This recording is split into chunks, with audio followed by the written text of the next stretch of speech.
Hello everyone, magandang gabi po sa inyong lahat. Ito po si Sasro Ganda Sasot, ang inyong tagalista ng Noisy. At makakasama po natin ngayong gabi ang isa sa mga pinaka-controversial na political personality sa bansa.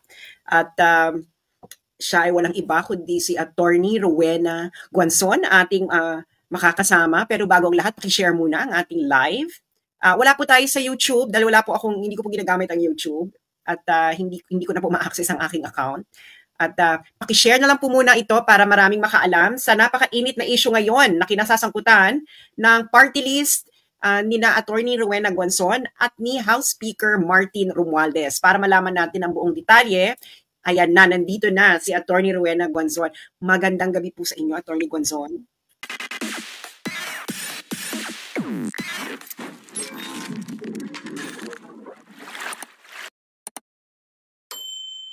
Magandang gabi, Sas. And salamat sa panayam na ito. At sana yung mga kababayan natin abroad ay makakita rin ito dahil itong mga isyong ito ay hindi lamang sa ating bansa. Nararapat din pag-usapan ninyo dyan sa abroad bilang mga Pilipinong kumikita ng pera at income na bilyon-bilyong piso na ginagastos ng ating gobyerno. Okay. Ma'am, hindi na ako magpapatumpik-tumpik pa. Nag-file ang inyong party list na Komunidad ng Pamilya Pasyente at Persons with Disabilities or P3PWD ng petition for mandamus with urgent application for the issuance of a writ of preliminary mandatory injunction. Mahaba ito. Laban kay House Speaker Martin Romualdez at sa Secretary General na si Reginald Velasco. And as I've read the petition, ito ay nag-ugat dahil ang inyong isang nominee na si Maria Camille Luwansing Ilagan ay hindi pinag-oath taking. Okay, paki-explain po sa amin kung anong nangyari dito. Ang maalala niyo po, nag-file ng isang petition laban sa akin, si Cardema. Kaya po na TRO ang COMELEC. Itong si House Speaker Romualdez, kahit wala siyang TRO, ay hindi niya ako pinayagang manumpa o oath. Ang importansya ng oath na yan ay kine-question din namin na unconstitutional yan. Ayon sa House rules na internal nila, ay kailangan ka pang manumpa ng tinatawag na ceremonial, affirmation, oath sa speaker bago ang congresswoman maka-start ng kanyang functions and literally makaupo doon sa plenary. So hindi po ako si Commissioner Guanzon nakaupo. Ay, wait lang ma'am. So, pati kayo hindi kayo pinag-oath? Ito yung background okay. ng kay Dr. Camille Ilagan kung bakit siya ngayon. Dahil po di ba nag-substitute ako doon sa first set of nominees, yung number 1 na nominee, nagka-cancer yung anak niya. And she could no longer. So, all of them resigned and the board substituted my name. Yun po na TRO.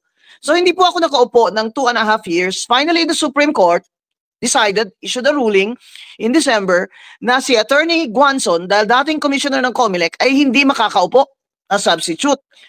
At parang na-technical ako doon. Dahil dapat daw nakaupo muna yung nominee na original at nag-resign bago ako nag-substitute. Anyway, hindi naman yan ang rule noon, pero since yan ang sabi ng Supreme Court, yan ang rule ngayon sa COMELEC. Ngayon, dahil dyan, nag-utos ang Supreme Court na magsumite ang P3PWD party list number 8 ng bagong nominee. Diyan pumasok ngayon si Dr. Camille Ilagan na isang educator. She has a doctorate in business administration and is president of the Luwansing College in Rosario and is also one of the owners of Rizal College in Taal. So ang pinasok naming nominee ay talagang qualified at yun ang pinili ng board dahil may family din po siya na advocates ng children with special needs. Okay. So pumunta na kami doon, nag-proclamation ng COMELEC, nag-oath na si Dr. Ilagan sa isang RTC judge at pumunta na doon sa speaker. Antay kami ng intay until December 18 ay last day na bago mag-Christmas. Kaharap na ni Speaker Romualdez, si Dr. Ilagan, kaharap na mismo, ilang di pa na lang doon mismo sa plenary floor.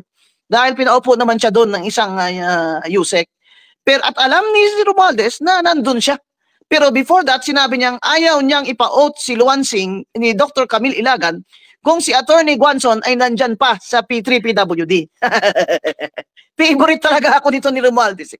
Sinabihan siya nang nag-introduce sa kay Dr. Ilagan na Mr. Speaker, hindi po si Commissioner Guanzon ngayon. Iba, wala na po yun. Bago na po ito, si Dr. Camille Ilagan at ready na lahat. Ganyan.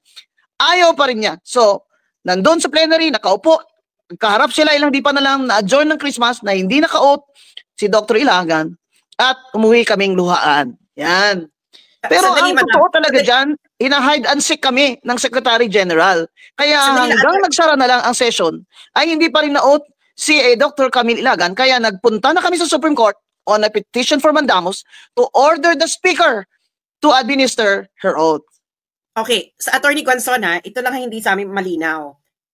Sabi nyo kanina, nakapag-oath na si Dr. Ilagan sa Judge. RTC. Judge. Yes. Yes. Hindi ba parang dapat counted? Dapat yan. Kasi yan ang nakalagay sa batas that a public official can assume her functions after she's proclaimed and after she has taken her oath. Dinagdagan ngayon ng House of Representatives na binigyan ng power ang Speaker na kahit na ganyan lang ang requirements ng konstitusyon at batas, ay hindi pa rin makakaupo ang congresswoman namin kung hindi pina-oath of affirmation, ceremonial lang, tawag nila, ceremonial oath. Kung ceremonial lang pala yan, pwede na po sigurong Zoom na lang yan, di po ba? Kasi ceremonial di ba? Ang gusto nila, ceremonial, doon sa plenary. Nandun na po si Dr. Ilagan Alam niya na rin na nandun. Talagang hindi niya pina-oath. Talagang intentional. Kaya yun, we are questioning this rule as unconstitutional because then it gives the Speaker a veto power. The power now to defeat the will of the electorate, which in a democracy is a no-no. You cannot defeat the will of the people, you know. So, that's why we are going to the Supreme Court. Susumbong kami. Supreme Court, Justices, Chief Justice, ito po, si Speaker Romualdez, hindi kami pinapaut. Kahit inutos nyo na palitan na ako, si Atty. Guanzon, at i-proclaim kung qualified, i-proclaim ng COMELEC. At mag-oath, ayaw pa rin niya kaming paupuin. Talagang hindi po siya takot sa Supreme Court. Pero ang Atty. Guanzon, bakit? Ang hindi namin dito kasi maintindihan, tama kayo, nag-seremonya lang siya kasi binoto ka na ng tao Tapos nag-oath, di ba yung oath niyan, yun ay talaga yung dapat magsisimula ka ng trabaho mo. Pero binoto, ano lang talaga siya, for formalities na lang talaga yung oath. Yung sa House, yung sa Speaker. Sa house, diba? Kasi diba? ano lang daw yun oath of affirmation, ceremonial. Yun ang word. Okay, pero ang nakakaano kasi dito, ang tagal ng decision nung para palitan kayo kasi ano na ngayon matatapos na yung Congress, new Congress na next time, and tapos ngayon, ito pa yung umaasa pa ba kayo na makakapag-oath taking? Oo, kasi umaasa kami na ang Supreme Court naman ay fair. Kaya may June 3 pa naman na magbubukas ang session, siguro 7 days na lang. Baka naman plano ni Speaker, ipa-out na yung aming representative 1 day before sila mag-uwian. Maawa naman kay Speaker, 391,075 people voted for P3PWD number 8. Kalahati mo yan, PWD, may mga sakit, seniors. Kami, wala kaming budget for 3 years, sarili naming pera, binibigay namin sa wheelchair lahat, pa hospital, at 3 years, pero ginawa namin, nag-organize. Kaya now, as far as Marawi, meron po kaming supporters, awa ng Diyos. Pero apaka-unfair ho talaga sa mga constituents namin ito, na ang batas pala, ginagamit lang pala yung batas kung pabor sa kanila. Hindi kasi parang mamimili siya kung sinong uupo, taong bayan na yung namili kung sinong uupo bilang congressista. That's correct. The word is, he is now, has the power to veto the will of the people.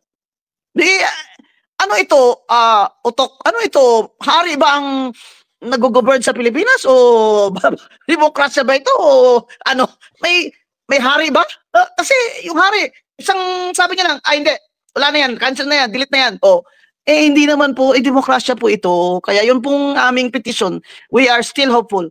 Meron pa naman pong 3 months. At pag hindi po talaga kami pinag-oath dyan, dahil yung Secretary General mismo, hindi niya kami officially hinarap at nag-agenda. He is liable also under the Anti-Graft and Corrupt Practices Act. Yeah. Attorney Guanzon, matagal na kayong nasa politika, no? At I'm pretty sure meron kayong mga kilalang meron kayong mga hindi naging nakasundo. Speaker of the House, meron ba kayo nabalita ang ganitong nangyari before na yung Speaker of the House ayaw niya yung binoto ng tao tapos hindi niya pag-o-oaten? Hindi. Kahit na yung kay Duterte na si ano ba yun? Si Speaker, sino nga yung batchmate ko sa Ateneo? Yung Alvarez? Alvarez. Oh. Si Pantaleon? Hindi naman, wala naman ganitong issue. Ang nagka-issue noon, dahil yan, kaya nila ginawa yung rule na yan noon, ay nagka-issue ngayon si anak ni Justice Velasco ay tumakbo laban sa kay Congresswoman Ong Shaco Reyes ng Mindoro. Yan. At hindi pinaupo si Ong Shaco Reyes dahil hindi daw siya naka-oath ng affirmation sa speaker. Sinabi nilang ang proclamation ng COMELEC ay hindi pa yan totoo na baka kaupo ka. Kung hindi ka nag-amen dito sa amin at nag-oath of ceremonial oath ka sa speaker. Kasi nung araw, wala naman yan, Miss Sase. Wala yan. Nung nagsimula ang demokrasya natin, nagsimula ang mga House of Reps na yan, wala yan. Noon lang yan time ni Velasco versus yan nga, si Congresswoman, the late Congresswoman ng Ong Shaco Reyes of Mindoro. Kaya, napalitan yan. Since then, ginagamit na ng mga speaker bilang extra power nila. Pero hindi po dapat. Grabe naman yan ka-unfair. Yun ang hindi namin maintindihan kasi wala na opposition. Kung halimbawa, kung speaker ka, kung gusto mo mawala ng opposition, huwag mo nang pag-oatin yung mga... kasi, palagay ko po yun ang tingin niya sa akin eh. Kasi specified me. Kahit na hindi na nga ako ang representative, okay naman ako. Okay naman ako na, hindi naman ako eh. Diba? Walang problema. I humbly accepted the decision of the Supreme Court. Pero talagang he mentioned my name. For as long as Guanzon is in P3PWD. Umalis daw muna ako dyan. Sir naman, ba't yun naman kami paalisin dito? Pambira naman kayo. Di ba may freedom of, may constitutional rights naman kami to association? Mag-member kami ng aming mga party list, that's our constitutional right. Hindi mo pwedeng sabihan ng COMELEC na, tanggalin yan si Guanzon sa listahan nila, na hindi ako nagre-resign, na hindi ako disqualified. Ang ayaw ko talaga po doon, yung parang gusto ni Speaker Romualdez ay sumurrender ako sa kanya. Sir, hindi nga po kami sumurrender sa Hapon. Noong digmaan, ang lolo ko mayor ng Commonwealth, tatay ko nag-guerrilla, nagkamedalya pang tunay ba? US Congressional Gold Medal si Judge Sixto Guanzon na sa guerrilla. Yung nanay ko persisted in encouraging her father not to surrender to the job. Sir, hindi po kami nag-surrender sa Hapon. Ngayon pa po kaya na matanda na ako, 67 na po ako, sir. Ang amin lang po, sir, demokrasya po ito. Panindigan na po natin. Napakabilib ko pa naman kay Speaker noon dahil, wow, Speaker, UP College of Law. Wow, Upsilon, huh? They're very famous for being well-mannered, no? They're social elitist fraternity, no?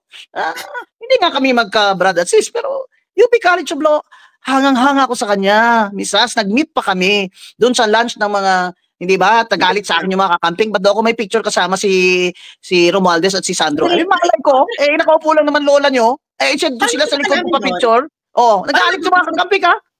Di ba nandun kayo kasama? Alam ko nandun pa nga parang binati pa nga kayo ni Sandro Marcos. Di ba parang yung he bowed nga and asked for my hand as if to mano and I just gave him a handshake. At nagpa-picture pa nga sila sa akin. Kausap ko pa nga siya. Sabi ko sa kanya, Speaker, can you make that PWD committee a regular committee? Kasi never nagka-regular committee ang PWD. Parang ano lang yan, ex-officio, parang ganun lang ba? Walang budget. So, umuo pa. Smile. Nung araw, hindi pa siya ganun makapangyarihan. Parang gwapo-gwapo niya. Linaw-linaw ng mukha niya ba? Parang ngayon tumaba siya ng lalo. So, ang ano ko dyan sa Speaker na when we started naman, good terms naman kami. Akala ko nga, good terms kami. Yun pala, hate niya ako. Hindi ko nga alam eh. Hindi ko naman siya, I did never attack him. I never, what do you call this? Campaign against him. Tapos ngayon, ganyanin niya ako. Papayag ba mga taong ganyan? Yung binoto mo, ayaw pa upuin ng Speaker. Papayag kayo mga tao dyan. Attorney Guanzon, ang pinagtataka ko kasi, hindi ko na lang papangalanan yung isang party list. May party list kasi na may nireplace na party list, may natanggal kasi na party list sa... I know that case. Di ba? So, sila, napaupo sila. Konti pa nga ang boto nila kay sa akin eh. Yes. Ang laki ng boto ko, parang doble sa kanila eh. Oh, Mas ba't malaki sila sa inyo nakaupo? 100,000 plus. Ako, may ano pa ako, Supreme Court ruling pa si Dr. Ilagan. Ang P3, meron kami Supreme. At saka hindi basta-bastang tao na sa board ng P3, ha? Tingnan nyo yung board namin. Mga taga-UP, ha? Mga expert consultants, 3 abogado, isang marketing specialist, isang grassroots leader. Makikita mo yung P3 board ng P3PWD, tunay na mga independent thinkers or advocates of rights of PWD and children. At kaya po sila nag-decide din na to sue. Kasi hindi po ito mga taong, you think I can just tell them what to do? Hindi po. This is really a board. It functions. P3 PWD is a genuine marginalized party list. Actually, Attorney Guanzon, mas malaki pa ang botong natanggap niya sa boto ni House Speaker. Ay baka po, dahil 391,075 kami. Ewan ko kung ilan yung kanya.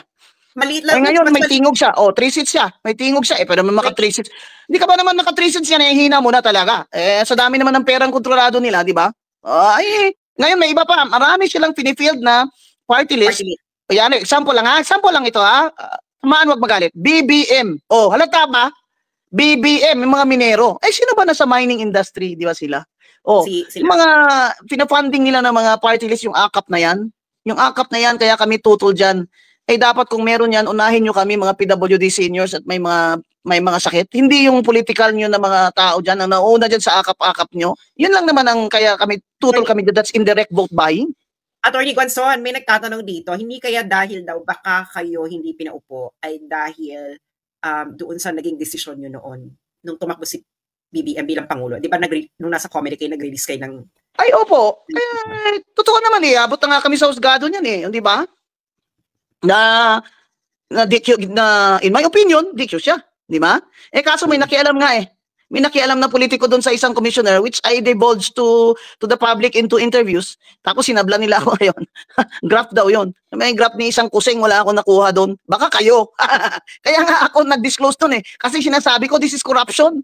So, in my opinion, DQ si BBM. Bakit naman hindi? 2 times naman convicted on 2 counts naman ng tax, not paying taxes. Sino ba naman ang hindi mag-DQ dyan kung hindi, alam nyo na. Kaya nga kami nagkagulo doon So, akala nyo madali for someone to fight against, di ba? Marcos, ba? Grabe yun pero, sanay na ako dyan. Martial law nung 13 pa lang ako. Rally dito, rally doon sa UP. Presidente ako ng dorm ko. Mga batch ko yan si Lisa Masay. Mga batch ko yan. Kaya, hindi po talaga ako, kasi ganyan po talaga ang pagpalaki sa akin. Parang, if I feel that an injustice has been done, I have to speak out. Lalaban po talaga ako. Attorney Guanzon, may mga kayo dito, may mga fan ng inyong, siguro member 2 ng PWD. Sabi niya, sana madam, pag nanalo uli ang P3WD, matanggal yung sa mga working PWD na still getting deduction sa PhilHealth salary. Kumbaga maging free na ang premium. Oo. Ang PWD po ngayon ay free naman talaga ang premium na. Automatic, pati seniors. Wag na po kayo magbayad ng premium. So kung kinakaltasan pa kayo ng premium dyan na may PWD ID naman kayo, ay magpa-refund po kayo. Pag nahirapan po kayo, ay mag-email po kayo sa amin. Meron naman kaming email at susulatan po namin ang PhilHealth na mag-refund sa inyo. So far po, successful naman kami. Pati mga bangko, yung ayaw mag-issue ng ATM sa member namin na bulag. Kasi bulag daw, paano daw mag-ATM, pambira. Problema mo pa ba yan, manager, kung paano siya mag-ATM? Pera mo ba yan? Kaya nagalit ako. May tinawagan ako, sabi ko, teka muna, pera niyo ba yan? Kaya binagalitan yung manager, lagi, pumunta sa bahay ng member namin at nagdala siya ng ATM card. Pwede naman palang house to house ang ATM card So madam, Attorney Guanzon, ano ng plano ng P3WD? Tatakbo pa rin kayo ng eleksyon, di ba? Tumatakbo po ako ang first nominee. Okay. Ngayon naman po ay talagang hindi na ako substitute. First nominee na talaga ako. At ang second nominee ay si Dr. Camille Ilagan. At ang third nominee ay taga-UP din. Lahat po kami may mga mahal sa buhay na persons with disability or children with special needs. Ako po yung pamangkin ko, si Greg, 27 years old, ay severe ang autism niya. Kaya hindi siya makahawak ng ballpen. Slightly verbal, kaya hindi po siya makabasa and he can have a conversation, konti, but he cannot read or write because he cannot go to a regular school. So, tinatanong po nila kung PWD ako. Opo, osteoarthritis po ang sakit ko talaga. Hindi nyo lang napansin kasi di po kayo nakatingin sa mukha ko Doon kayo tumingin sa tuhod ko, maliit yung isang paa ko.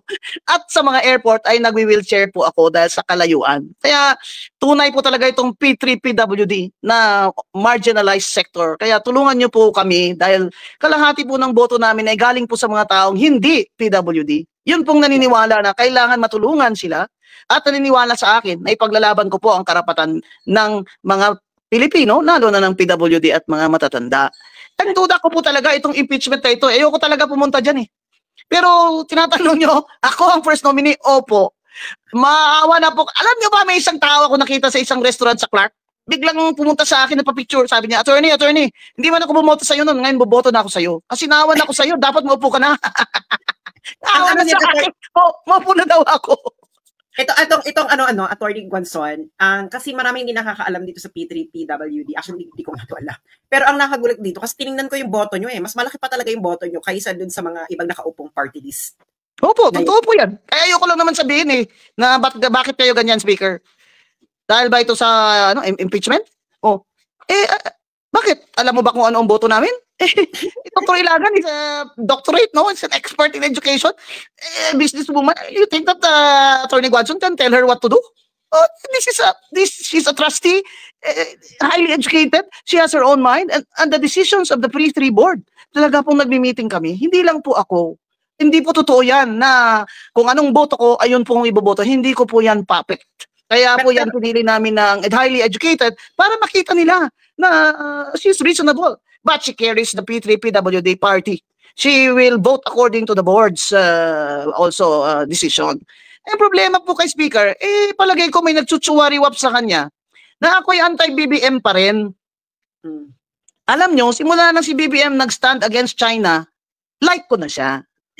May 1 point ka. Kasi ayoko talaga yung ginagawa ng China na creeping occupation na yan. So, pero sa ibang bagay, corruption, kung ano-ano, no. Diba? Ganun din naman ako eh. Si President extrajudicial killing ang charges sa kanya. No, ako dyan. Pero yung kung war on drugs na wala lang EJK, check ako dyan. Diba? So, yung mga, ako, per issue lang ako, hindi ako tumitingin ng personalidad ng tao na yan. Kagalit ko yan, ayoko na makita. Hindi po ako ganun. Kasi judicious po ako eh. I'm judicious. So, I am trained. May tanong po dito, siguro na ano yung taong bayan. Sabi, Madam Rowena, tanong lang, sa isang term na hindi pinaupo ang P3PWD sa Kongreso, sino ang nakatanggap ng sweldo ninyo? Yan po ang tinanong ko po sa interview ko sa Supreme Court. Gusto ko nga malaman yan eh. Kaya susulatan ko yatang sila eh. Pagkatapos nitong husgahan tong petisyon namin, nasaan ang sweldo namin? Yung 3 years na yan, sweldo ng staff namin. Nasaan yung budget namin dapat na parang yung soft programs ba, yung mga scholarships, mga medical, nasaan na? Sinong gumamit? Pati opisina namin na nalagyan na namin yun ng aircon eh. 2 aircon, 90,000 yun kasi pinili na agad na ground floor. Ang aming, ang galing-galing no dating Sec Gen, si Sec Mendoza. Ngayon may nakaupo na dun eh. May utang kayo sa akin ha, bayaran nyo yung aircon ko dyan ha, 90,000 yan. Ilang wheelchairs ba yan ha? Mamaya na tayo magsingilan. Pero tama po yung tanong nyo. Nasaan na po ang sweldo namin? Madam, ang inyong daw office ay nasa akap na. Naakap na pala yung opisina ng P3.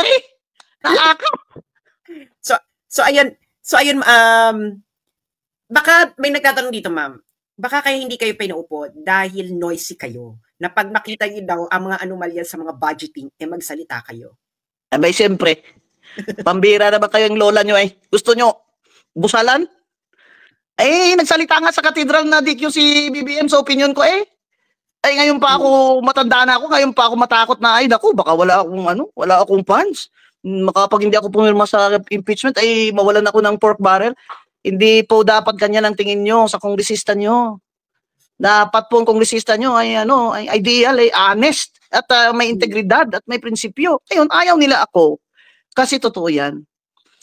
May nakarinig po sinabi talaga niya she has a very, alam mo English kasi speaking no? Quote unquote, she has a very colorful personality. So she is uncontrollable. Ano po? Okay. Gusto mo pala remote control Uncontrollable. Alam nyo, pinalaki po ako ng tatay at nanay ko na mag-stand up for what is right. Bata pa ako, kaya siguro ako nag-lawyer. And born between 3 brothers who tried to bully me but did not succeed. Di ba? Kasi tayo mga Pilipino, dapat meron pa tayong natitirang Ewan ko, nasa na ba sila? Tingnan nyo rin, oh. Yung mga dating kasama ko sa... Ay, grabe. Mga rally ni Lenny, ako sarili kong gastos. Sarili naman ng gastos, pero sa lahat na party list, ako lang pinapakyat doon sa stage dahil ako yung gusto ng mga local ba, yung mga bata. At saka hindi ako free rider. Nagbibigay ako ng contribution ko. Lahat ng tao ko, lahat ang gastos ko. Kaya ako lang umakyat doon. Ngayon na gulo-gulo-gulo na, sasabihan ako ng ibang unfair kayo, alam nyo, yung ibang kakamping dyan. Grabe kayo ka-unfair sa lola nyo. Sasabihin nyo ngayon na ano ako, pro Duterte ako, kaya ako inaaway si speaker. Abay, anong logic nyo dyan? Actually, anong logic yan? Consistent naman ako, di ba? Sa kampanya ko, sinabi ko, sige, paupuin nyo si Marcos, hindi na yan aalis. Yeah. And Speaker Romualdez is part of this dynasty. That's why they want control. Control is for their next dynasty.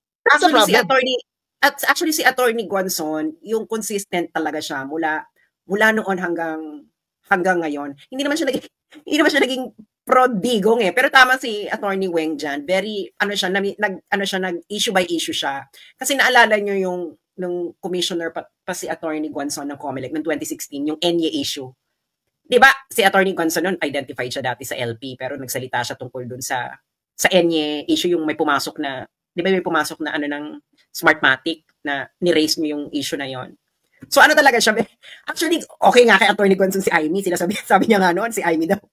Dapat si Amy na lang kayong magtiwala, wag daw kay BBM. So hindi siya nagbabago-bago hindi ba siya sala sa init, sala sa lamig na tao. Kung ano yung sinabi niya nung 2022, yung pa rin yung sinasabi ngayon ni Attorney Guanzon. Kaya nga, love namin si Attorney Guanzon. dahil alam ni Attorney Guanzon na it's better to be in front of someone na alam mo talaga yung posisyon. Na alam mo na, okay, ito yung posisyon niya. Kasi it's easier to deal with that kind of person na alam mong hindi ka ba na paikot-ikutin na ngayon sasabihin sa'yo ayaw ka tapos biglang gusto ka na tapos biglang aayaw uli. Yung budol ba? Kasi di ba kayo nag-warn nga sa amin na. Ang budol. Ang dami nyo na budol. Sinabi ko na sa inyo. Ano maniwala sa lola nyo? Ayan, sisi na kayo, nabudol kayo. Di ba kayo rin naman nag-warn, no? Talagang warning talaga. Kumalat na yung video nyo yon. And true enough, naging totoo si Attorney Guanzon. Alam mo si Attorney Guanzon, very kulang ba yung analysis sa politika. Sabi nga niya, dapat si Sara na lang pinatakbo nyo, hindi na kayo nagka-problema ng ganito. True. From the start. At sabi ko, sa dami naman ng mga Marcos dyan, sabi ko sa loyalist. Kasi naman may kamag-anak naman ako mga loyalist ng mga leaders, no? Sa tagal ba namin sa politika? Sinabi ko, bakit yan ang pinatakbo? Bakit ba ganyan? Ang dami naman Marcos dyan na may isa pang abogado, estudyante ko. Bakit hindi yun? So, yan ang kaya hindi naman personal yung aking opinion na i-DQ siya. Hindi po. Talagang based on evidence po yun. Kaya ngayon po nagkagulo-gulo tayo ng ganito. Ang economy natin ay terrible. Mas mataas pa ang gross domestic product ng Vietnam sa atin. Nandun lang ako last month. Mataas-taas na lang ang ating GDP sa Cambodia. Mga kababayan, ang mahihirap sa Cambodia ay sa putik natutulog. Angat lang tayo ng konti sa kanila by 1 inch. Anong nangyari? Ang gobyerno ang nangyari. Kaya sinasabi ko, China against China, go BBM, I'm right behind you. Pero economy, corruption, PhilHealth, zero, DepEd, slashed ang budget, puro infrastructure, puro kayo flood control na 40% in the pocket of some congressmen who are also contractors. Ang daming party list na contractor ang pasimuno o financier. Kunyari, ganito ang pangalan, wala contractor. Ito namang mga mayor, kung sino naman makabigay sa kanilang project, doon naman sila, naturalmente. Pero, party list po ito, i-respect naman po ninyo ang mga sektoral na tunay. Yan lang po hinihingi ko sa mga mayor. Hayaan nyo na po ang mga PWD at seniors niya na bumoto sa amin. Iilan lang naman sila. Yan lang po ang pakiusap namin. Attorney Guanzon, kayo lang ba ang party list na dedicated sa PWD? Yes, ma'am. May isa dyan na sabi nila PWD din sila, pero multisectoral sila eh.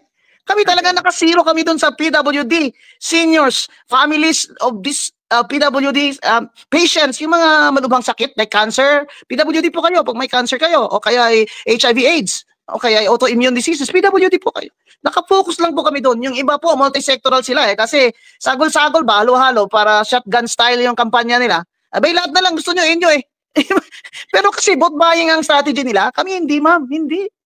Ako, ang sinasabi ko, ang constituents natin ay PWD, children with special needs, elderly, and the patients. These are our constituents. But our army of voters must also come from educated people, people who have no education but have a heart for our constituents, and who will volunteer their services out of love for their country. Kasi si Attorney Gonson, hindi naman magiging congresswoman lang nitong ating mga PWD. When there is a national issue of importance there, or international or foreign policy, I'll stand up for that also. I'll vote for that also, and I'm highly qualified. Kaya, tinitingnan po dapat nila din ang kakayahan ng kanilang pinipiling party list kung sino ang first nominee. Can you imagine, SAS, out of 300 Congress people, there are only about 15 or 18 lawyers? Ayun na nga. Kaya yung impeachment na yan, hindi ko alam kung anong strategy nila dyan sa prosecution. I want to see how this is gonna go because they did not really practice law, no? Well, ayun na nga. Ito sabi ni Attorney Gonzalo, ano lang daw pag-usapan namin, itong petition, pero napunta na sa impeachment. Kanya na kasi, kabit-kabit, they're woven, di ba? They're woven into these political issues And that's the reason why hindi kami pinaupo. Hindi ganito, Attorney Gonzalo, kasi naging COMELEC commissioner kayo. So alam niyo ang galawan ng COMELEC, may experience kayo diyan. Marami ngayong nangangamba ng mga kababayan natin na baka maging madumi ang eleksyong ito. Anong masasabi niyo diyan? Meron ba kayong gusto sabihin sa kanila na maging kampante ang loob nila na hindi mangyayari yan? May bago kasing provider ng services ng program at transmission, at yung mga machines na ginagamit ay some of them ang luma ng COMELEC but some of them are also new. Ilang bilyong piso yun. Yung Miru na kinwestiyon yata ni former Congressman Erice. Yeah. So, yun ang pangamba ng mga tao na baka pumalpak yan dahil walang experience yung, di ba dapat required sa bidding na ang provider ay may dati na siyang track record sa mga eleksyon sa ibang bansa na automated. Now, yun ang isa sa pangamba nila, which I think Chair Garcia is trying to very hard to assure the public by being transparent. Yung mga testing nila, mga ganon-ganon. So, let's just hope na hindi yan pumalpak. Okay? The other thing is yung sa transmission kasi natin will depend largely on the network. The network, kung mahina pong signal doon sa bukid, matatagalan din po ang transmission doon. So, ang sinasabi po ng iba, like former Commissioner Louie Gia, na baka masatisfy ang mga tao kung hybrid ang ating eleksyon. Manual yung pag-shade mo, di ba? Pero yung, what do you call this? Ang sinasabi niya, manual ang pag-shade, manual ang pagbilang, di ba? Kagaya ng dati. Pero ang transmission ay electronic. Kaya mabilis pa rin. So, but COMELEC is not trying this out. I don't know if they're really going to try it out. But I think that's a good idea because in a democracy, when your election process is being questioned by some, sectors of the people, you cannot just, whisk it away. You cannot, because it will always create a doubt. That's why we have foreign observers. So I am hoping that COMELEC will address these genuine concerns of people who just want a truly fair elections and transparent elections. Kasi nga, Attorney Gonzalo, marami kasing concern, lalo na may mga, for example, may mga, di ba nag-imprinta na ng balota, tapos may mga hindi isinama, dahil nga, nire-raise pa sa Supreme Court, tapos nung nag-desisyon na yung Supreme Court na dapat isama sa balota, nag-imprinta na naman ng uling balota. So parang, alam niyo yon yung concern ng mga tao sa waste. I don't know, kasi naging COMELEC commissioner kayo. What billions. About this system? Billions. Yeah. The COMELEC wasted billions.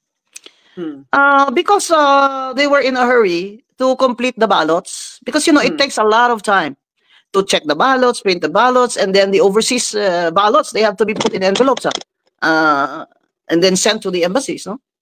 So, yung waste na yan could have been avoided if the schedule was not as tight as this one. Kasi isa pang na-learn nila na lesson after the Supreme Court ruling is once nag-disqualify sila and the rule that this name should not be in the ballot, pag nag-file siya ng petition sa Supreme Court, the lesson there is, ilagay mo na lang sa balot. Kasi naman, kung ma-disqualify naman talaga yan, edi stray votes yan. Di ba? Hindi na lang naman yan, it won't matter because hindi naman yan ika-count. Hindi naman natin siya ipoproclaim. So that's the lesson there, that we could have saved billions. And I think Chair Garcia appreciates that. Kasi very active na ngayon ang Supreme Court sa pag-TTRO sa COMELEC. Okay, Attorney Conson, may tanong sa iyo dito. Ito yata yung Supreme Court na is really watching the COMELEC, you know? Yeah. It's really watching the COMELEC. Baka si Supreme Court Justice. It's good for us.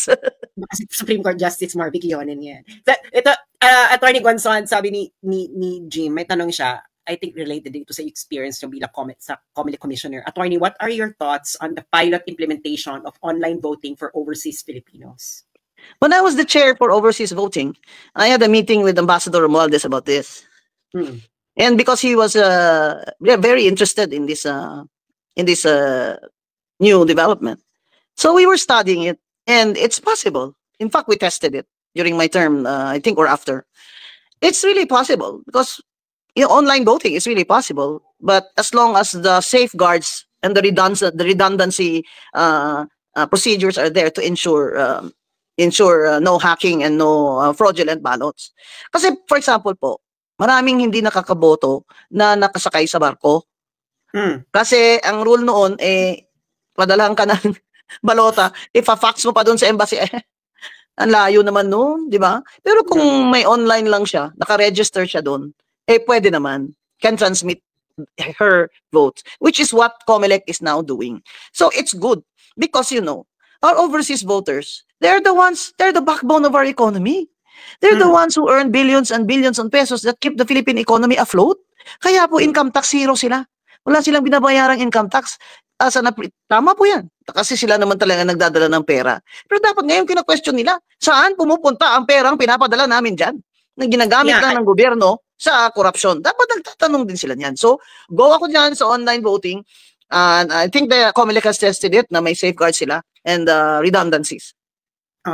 So I think yun ang concern lang, Attorney Gonzon, no? Lalo na sunod-sunod yung mga cybersecurity issues sa Pilipinas, lalo na yung NBI na hacking na lahat ng nag-apply ng NBI clearance from 2014 to 2021, lahat ng data nila nakuha na ng hackers. Wow. Kaya ang daming yung scam sa text. So, ito may tanong sa inyo. Some groups are hiding and using party list to win but not qualified. Paano raw sila mawawala? Ito ngayon ang magandang gawin sana ng COMELEC. At mag-push po kayo, mag-email po kayo sa COMELEC o kaya mag-Twitter kayo at COMELEC. Mag-Twitter kayo doon. Na mag-demand kayo ng debate ng mga party list sa first nominee lang para po talagang harap-harapan na malaman na natin kung sinong bugok. Para malaman na natin sino dito marurunong talaga ito na yata ito, talagang ito yun. O kung sino itong pulpul ito. Mamimigay lang ito ng pera sa amin pero ito ang uupo.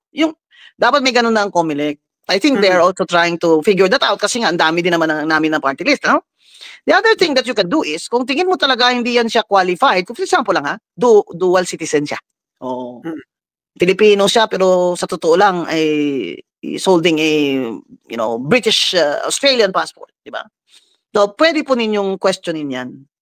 At that's to cancel their list, their name in the list. The other thing is tingnan nyo kung kailan ba yung party list na yan binuo. Dapat ang COMELEC nag-publish din yan ng listahan kung kailan pa yan, since what year ang registration yan at since what year ang alleged nila na they were already functioning. Kasi it's possible na yung number 1 nominee nila ay hindi qualified. That because the Party List Act requires that the nominees should be members of the party list at least 90 days before the elections. Yes. Now, for example, they were government employees, di ba? Let's say up to February 10, edi obviously less than 90 days siya, di ba? Sa May 12 ang election, di ba? You can question that.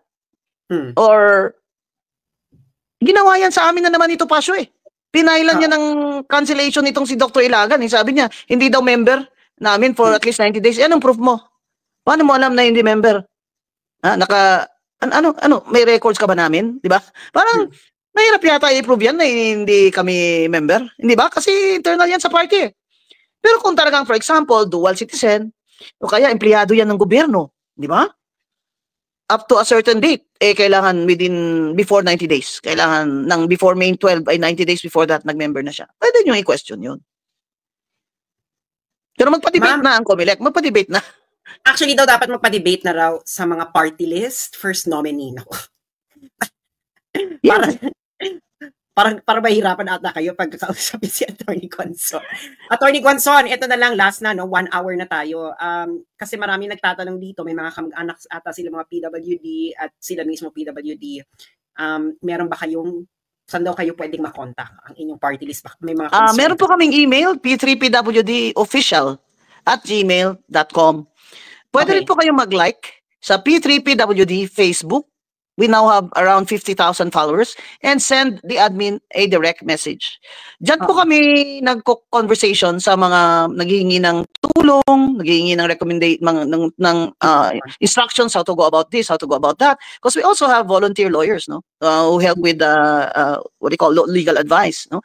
So you can like P3PWD Facebook and DM the admin, and just write your concerns, because the email po, rerouted pa yan kung kaninong concern, kung sa lawyer namin or sa akin or sa campaign manager.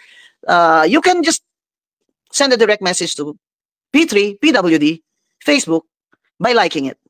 Punta na lang kayo sa Facebook ng P3PWD kasi maraming tanong dito, Attorney Guanzon, no, tungkol sa batas concerning PWDs. So puntahan nyo na lang yung Facebook. Ang Facebook po nila is P3PWD. Right. Number 8 po kami sa balota. Number 8 sa balota. Number 8 daw sa balota. Kasi nga marami kasi ngayong nag-aano na may kamag-anak na PWD. Sandali lang, Attorney Guanzon, no, para malinaw sa lahat. Ano yung sakop ng PWD? Pamilya, pasyente, PWD at seniors po. Doon po sa pasyente kasama ang HIV/AIDS na patients, cancer, yung may mga lupus.